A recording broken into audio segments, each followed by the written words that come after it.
Shame on the DA. Shame on the IFP. Shame on the Freedom Front. You sold us out. And shame on you today that you allow the future, the destiny, the absolute youth of our country to be nailed to the cross by this BELA Bill. If you are today a DA member, if you are today any member of the ANC or a member of any party in the government of national unity, I want you to hear today, you failed us today. There is a video where Helen Zille says on record that the BELA Bill is a non-negotiable. What? The Secretary General or whatever you call her of the DA. I know you. You said on record that the BELA Bill is a absolute non-negotiable. So too the NHI, so too the draconian anti-terror law, so all the other 133 laws that bring back reverse apartheid. A couple of hours ago, in this country, this Republic of South Africa, the president of this country, who is not the person I elected to be president, a man who I did not and will not support as my leader, a person who has been and again appointed by so many without any conscience or understanding that this man, who is supposed to be the number one citizen of my country, who was at best elected without a quorum. Yeah, quorum. Now, normally a quorum, if you understand business and if you understand meetings and if you understand basic common law, a quorum is when you need 50 plus 1, for example, constituted people to constitute a legal meeting. You need 50 plus 1 for any meeting to be official. You need 50 plus 1, in my opinion, the majority, to govern. You need 50 plus 1 to be able to say, I was elected by the majority. Now, Cyril Ramaphosa, Suki Cyril, hear me today. You were not elected by the majority of this country. You were not elected by the majority of the people who you currently govern. Let's be clear. Your political party got 40%, which is not the majority. You, therefore, are now currently the president of a country without a majority. You are currently sitting in the seat as a president, in my opinion, illegitimately, if we want to talk about a quorum. So think quickly that the majority of the people of this country voted against you, voted against your party, voted against your governance, voted against your attitude, voted against what you do to us as citizens. We went to the national box and you lost. You bloody lost. And you call this a government of national unity. Shocking. There's no unity here.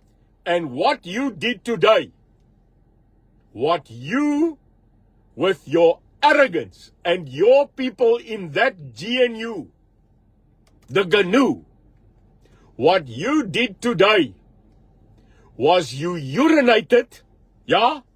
You publicly went to urinate. You went to spit on the right of us as parents to have that ultimate say about the future of our children. You did that today. A couple of hours ago, under massive applause and rara, the president of this country knowingly, without a doubt, that the majority of people in this country that are parents and that have an IQ rejected the BELA Bill.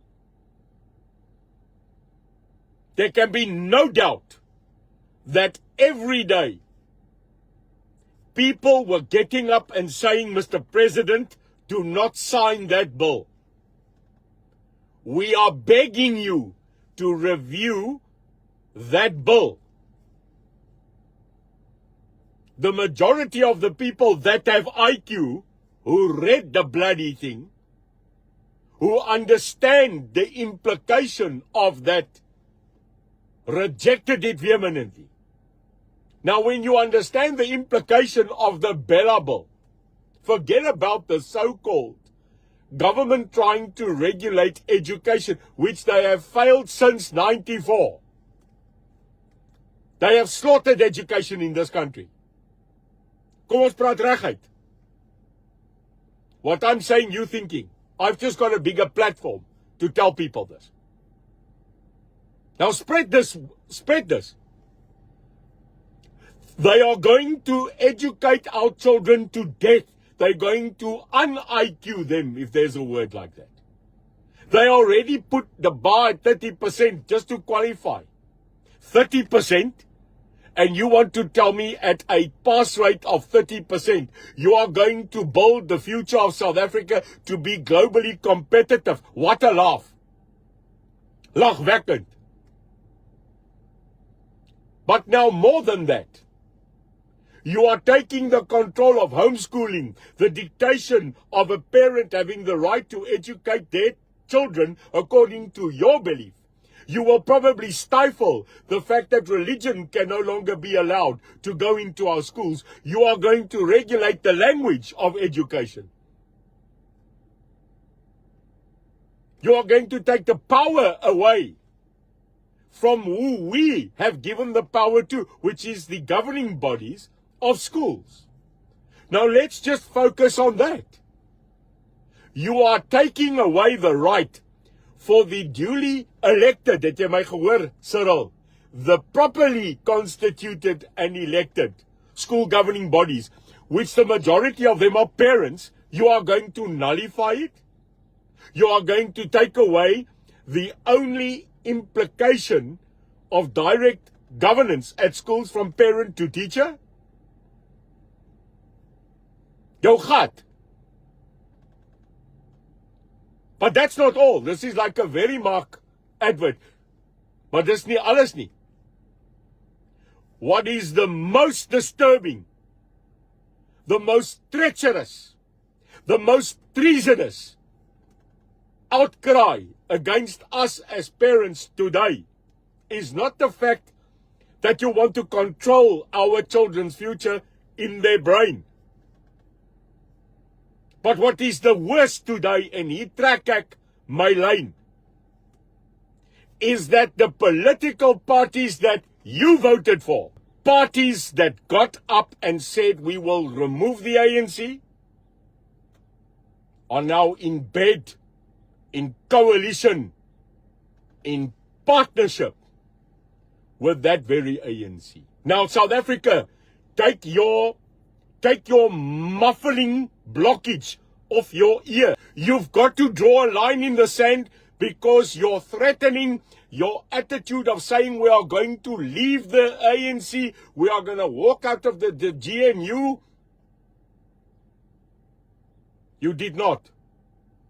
In actual fact, the very person that we were going to remove as the multi-party charter, as the people against this law, you sold us out. I'm clear.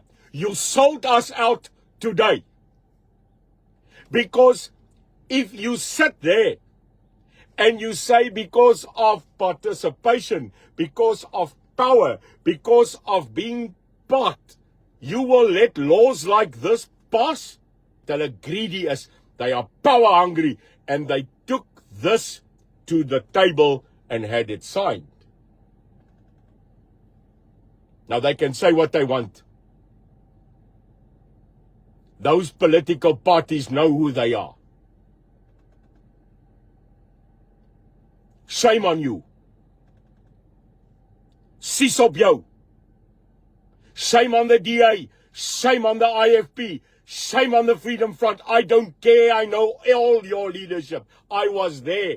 And shame on you today that you allow the future, the destiny, the absolute youth of our country to be nailed to the cross by this BELA Bill.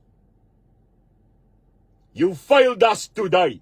Nothing anymore that the DA and any other party in that government of national unity, whatever they are going to sell you, tell you, or try and propaganda you, today there's only one thing I want South Africa to listen, and that is that document is signed. Hy's geteken. Shame on you. If you are today a DA member, if you are today any member of the ANC or a member of any party in the government of national unity, I want you to hear today, you failed us today.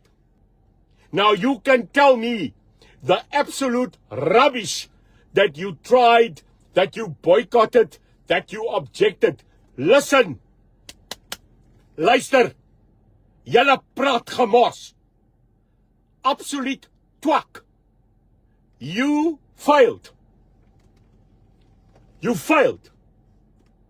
There is a video, and we'll post it if we want to, where Helen Zille says on record that the BELA Bill is a non-negotiable.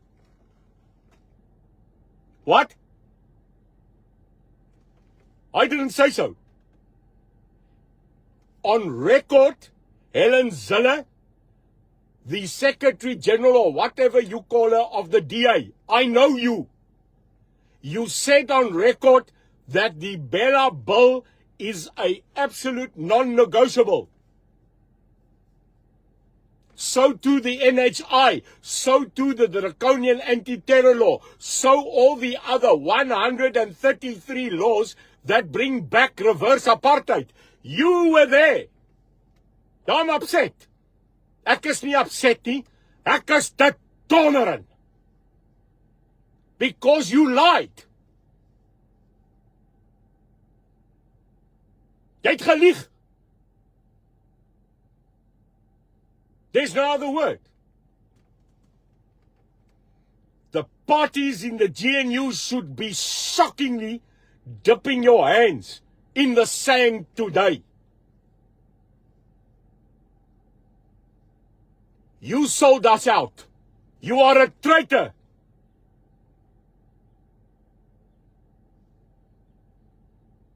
You're a traitor. We warned you. Because when every single party that is currently part of the GNU fails, when they sink, when they find out that the ANC is not a political movement, but a draconian mafia grouping that was found guilty at the Zondo Commission, where this same president who currently signs our children's future away, admitted in front of Judge Zondo that the ANC is accused, number one. You admitted it. If you voted for them, shame on you. If you put them in power, then I tell you today, if you put those parties in the GNU in power, then you better get up today, and every one of you write to your leadership. You write to John Steenhuisen, you write to Helen Zille, you write to Pieter Groenewald, you write to Honorable Slabisa, you write to Herman Mashaba, you write those letters today to Kevin Meswe, and you tell them how shocked you are. How shocked you are that their president, Cyril is now their president. That thing has been signed. What's next? What's volgende? NHI. You're going to, what you going to do, Ben? You're also going to kots en hangel. you're also going to say, but we tried.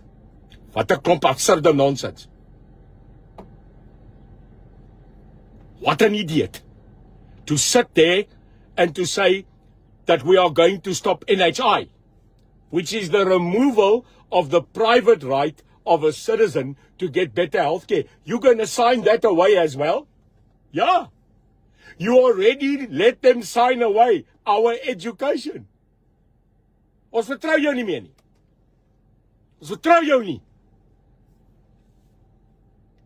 If I don't see on Monday a declaration of all the parties in the GNU that will contest and take away the BELA Bill at the court, then you have absolutely declared that you have sold us out. Darcy? Yeah, you've heard it yourself from the UIM boss, Neil De Beer. He's really blazing hot. He's not really happy with the BELA Bill. It was signed today.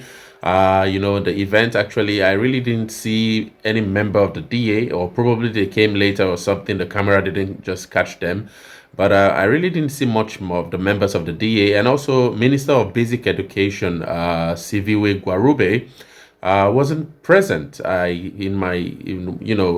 the video I watched in terms of the signing of the BELA Bill. And so it's a clear message that the DA sent to the ANC that they weren't in support of the signing of that bill.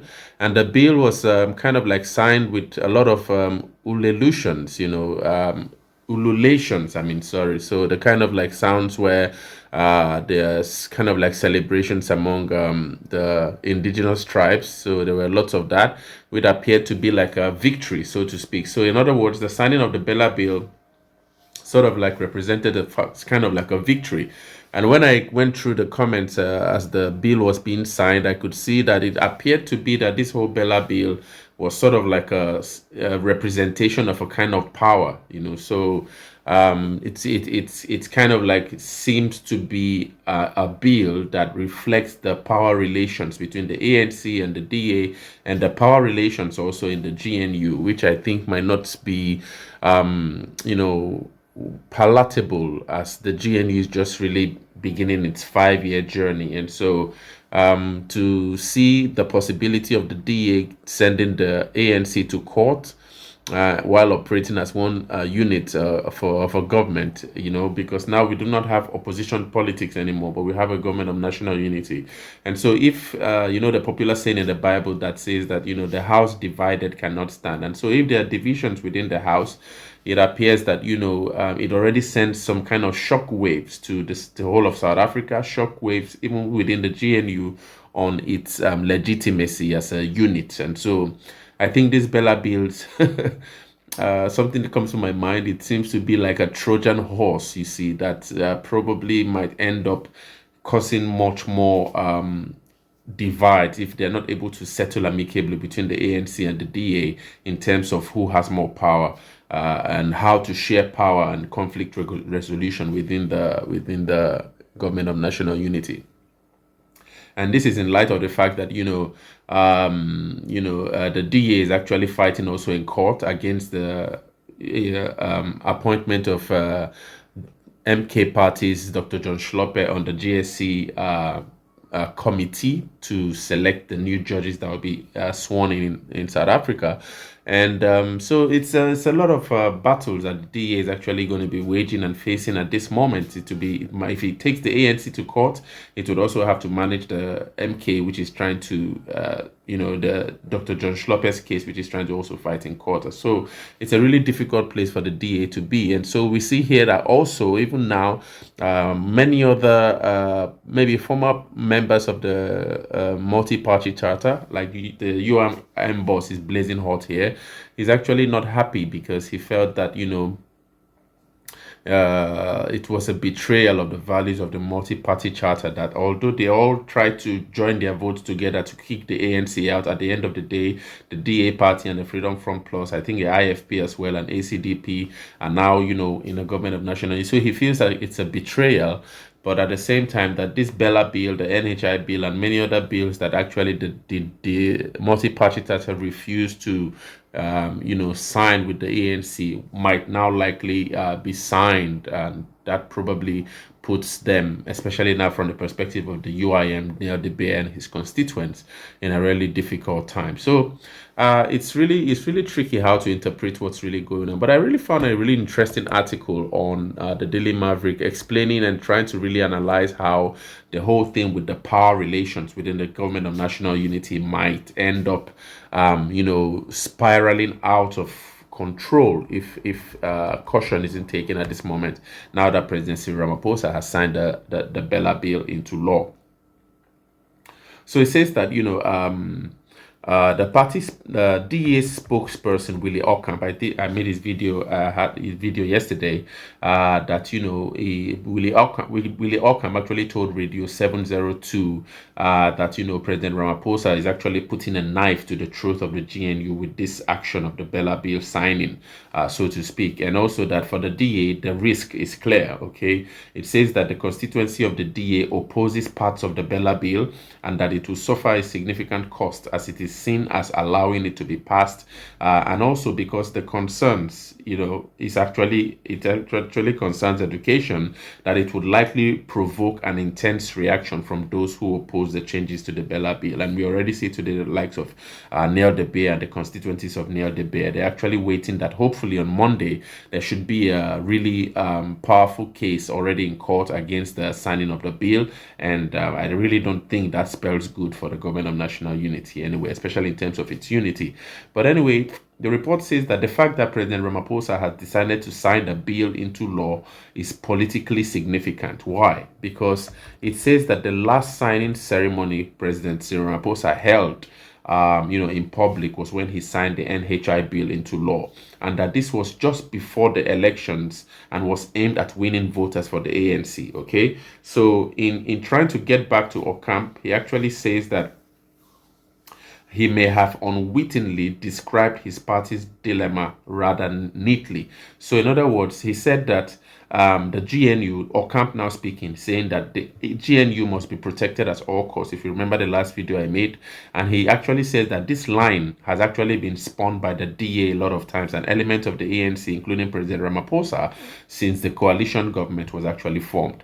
Now, for the DA to leave the coalition, it would then suggest that it was not worth protecting at all costs. Okay, so even though that the DA, screams that the GNU should be protected at all costs, if it decides to leave the GNU, it would really mean then that that statement was not actually made from a very serious perspective, and that it was actually just spun in it probably as a rhetoric or something. So that's why it puts the DA in a really difficult position. The fact that it actually had to join hands with the ANC to kick out the other, what he calls the other alternative, which is the ANC MK EFF coalition, so to speak. But anyway, the report then goes on to say that because of this whole thing of saving the government of national unity at all costs, the DA party, especially with the leader John Steenhuisen, spent a lot of time and effort convincing their members that they were right to join the government of national unity. Okay,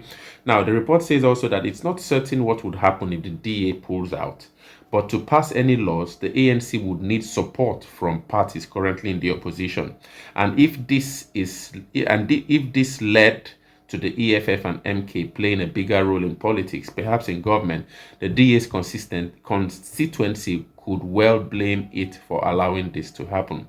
But anyway, it says that if the DA remains in the coalition and President Ramaphosa signs the bill as he has actually done today, then it will appear that the DA is toothless. So this is the challenge. Now the DA is actually in a really tight position.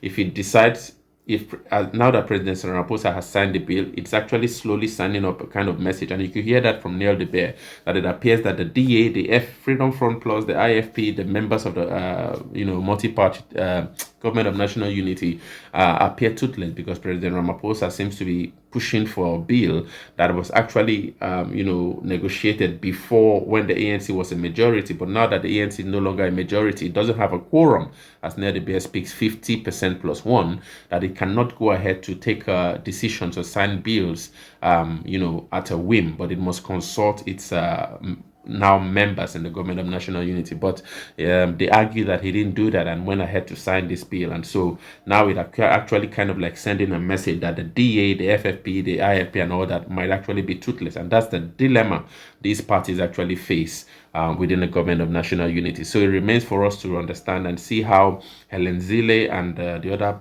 heavyweights of the DA would act from Monday going forward, and if this will be taken to court, and if probably at the end of the day, President Cyril Ramaphosa, I don't know if it's possible to unsign something that has been signed, because in the case of Kenya, for example, if you remember how the youth protested against the End Finance Bill, President Ruto didn't sign it, you see. So if he had signed it and probably put it into law, but then the protest forced him to unsign, if I can use that word. But I don't know how it is in South Africa here. Now President Ramaphosa has signed the BELA Bill into law. If it will be possible to strike out some of the clauses in the law, it's really difficult to tell. But anyway, yeah, so it says that because of the fact now that President Ramaphosa has signed the bill, the DA might be perceived as being toothless, and then it could actually define the party's relationship with the ANC for the next 5 years, with the DA essentially having no power in the national government. So this is a perception that a lot of people might be reading from this argument, okay? Now, some other thoughts also, this argument also, this other scenario was also the fact that if the DA is to pull out, other parties could also follow suit, okay? Now, some of the parties and their leaders might already be having second thoughts, except Gaten McKenzie anyway. You see Gaten McKenzie's all over in all of his presentations, speaking about how the GNU would last. You see him fighting with the MK party. You see him arguing with the EFF, you know, trying to really push the narrative that the GNU is here to stay and the GNU is ready to work and all that. But anyway, this report argues that if the DA leaves, some other parties would likely leave, and some of these parties have already started having second thoughts on this government of national unity and really do not understand, you know, their roles within the GNU. So it says that in short, the ANC could find that by tugging a small strand to the whole ball of the whole ball of wool unravel. So this small strand now is the BELA Bill. So by signing this bill, President Ramaphosa might be sending, into motion a string of events that he might not be able to envision or ascertain as we speak.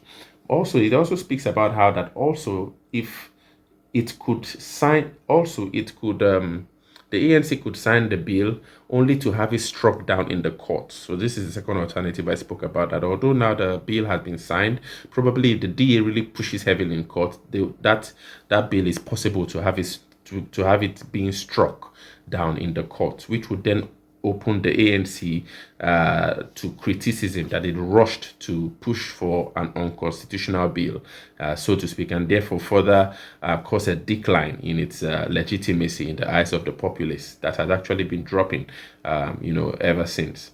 But anyway, it says that in the short term, President Ramaphosa may be doing this to remind his allies and some in the ANC that they are still in charge, and that COSATU has actually publicly supported President Ramaphosa's move, and it will surely be joined by others. Considering that the South African Communist Party has actually consistently criticized the ANC's decision to work with the DA, this may be an important demonstration for President Ramaphosa to show them that kind of like solidarity, that yes, I'm still working with you guys, even though now I'm working with the DA and the IFP and my historic opposition enemies. But this signing of this bill tries to like show COSATU and the South African Socialist Party that, okay, yes, we are still in line with us. So this is all politics. It's really the dynamics of politics, and President Ramaphosa seems to be really playing all the dices to kind of like have a balanced presence within all the multiple voices that make up the politics of South Africa. So the report says that President Ramaphosa could actually be reminding COSATU that he and thus they still have significant power, and he's not afraid to use that power. But anyway, it also argues that within all of this is another principle that risks being obscured by what will be a huge amount of noise in the next weeks, okay? One of the reasons this places so much pressure on the DA is that the BELA Bill is the result of the work of the previous parliament. It is not clear that this current parliament, elected by voters on May the 29th, would vote in favor of it. So if President Ramaphosa believes so strongly that the bill is correct and must become law, then this report is arguing that why did he not sign it before the mandate of the previous parliament expired? And what can he say that the parliament elected in 2019 has much more legitimacy than the parliament elected on May the 29th, 4 months ago here?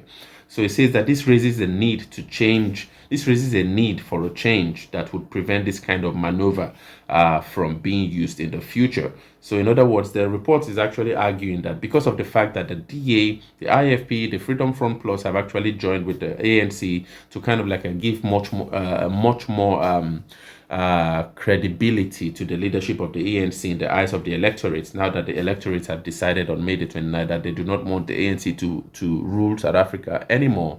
It appears that that has now given more power for the president, especially the ANC, to revert to laws that were pending during the previous parliament and use that leverage as one that can now have a leeway to sign those pending bills in the new government of national unity, even though the people who voted on May the 29th voted for a new parliament. It appears that this new parliament, especially from the perspective of the ANC, wants to now pull in previous policies and laws from the older parliament that the people didn't vote for. And this is kind of like the contradiction that this report is actually trying to ratify and say that that might actually give more a stress test to the GNU and actually anger the electorate, and it might actually unravel into other degenerative political events in the coming days. So this is where the BELA Bill is at the moment, and you could see Nell de Beer is not happy, clearly not happy with this, and many constituents anyway. But also some other people are happy. Some other South Africans, especially I think the black South Africans, the blacks in South Africa are really happy about this. I saw this from comments anyway. Everywhere I looked about the signing of the bill, it actually appears that they read it as a way of introducing equality, to the disenfranchised black child in education in South Africa. And so they welcome the bill, and they actually are expecting that, the bill will open for more equality, I think, in terms of language requirements for schools and other policies within the jurisdiction of the government bodies, the school governing bodies, right? SGBs, that have actually probably disenfranchised a black child from having a lot of probably rights or benefits that other children might have other children from other races have been having. And so they welcome. So this is what I'm hearing from the comments anyway, when I go through the comments on anything that has to do with this BELA Bill in South Africa. But anyway, I don't know. What do you guys think? Let's keep on deliberating. Share your thoughts. What do you think about Nell de Beer's speech here, and the analysis, and also the whole BELA Bill generally in South Africa? Share your thoughts. Let's learn all together in the comments.